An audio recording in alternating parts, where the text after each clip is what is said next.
ఇప్పుడు no cost cough syrup తో 60 రూపాయల విలువ గల ఇన్హేలర్ పూర్తిగా ఉచితం. దెబ్బకి దగ్గు జలుబు మాయం. శనివారం నాడు సింగపూర్ వెళ్లనున్నారు ముఖ్యమంత్రి చంద్రబాబు నాయుడు. హైదరాబాద్ నుంచి సింగపూర్ పర్యటనకు బయలుదేరతారు సీఎం. ఆయన వెంట మంత్రులు నారా లోకేష్, నారాయణ, టీజీ భరత్, కీలక అధికారులు కూడా సింగపూర్ వెళ్లనున్నారు. అమరావతి నిర్మాణంలో సింగపూర్ భాగస్వామ్యం, ఆంధ్రప్రదేశ్కు పెట్టుబడులు ఆకర్షించడమే ప్రధాన ఎజెండాగా చంద్రబాబు సింగపూర్ టూర్ సాగనుంది. ఇవాళ జరిగిన కేబినెట్ సమావేశంలోనూ సింగపూర్తో సంబంధాలపై చంద్రబాబు కీలక వ్యాఖ్యలు చేశారు.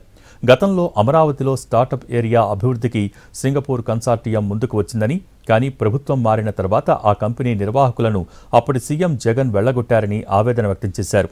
ఆ కంపెనీ నిర్వాహకులపై జగన్ ప్రభుత్వం అవినీతి ముద్ర వేసిందని ధ్వజమెత్తారు. సింగపూర్ కన్సార్టియం నిర్వాహకులపై కేసు పెట్టేందుకు కూడా ప్రయత్నం చేశారని, దీంతో వాళ్లు ఏపీపై పూర్తిగా అసంతృప్తి వ్యక్తం చేశారని అన్నారు. సింగపూర్తో సంబంధాలు అన్నింటినీ కూడా జగన్ చెడగొట్టారని, అందుకనే వాళ్లతో మళ్లీ మన సంబంధాలను పునరుద్ధరించుకోవాలని సూచించారు సీఎం చంద్రబాబు.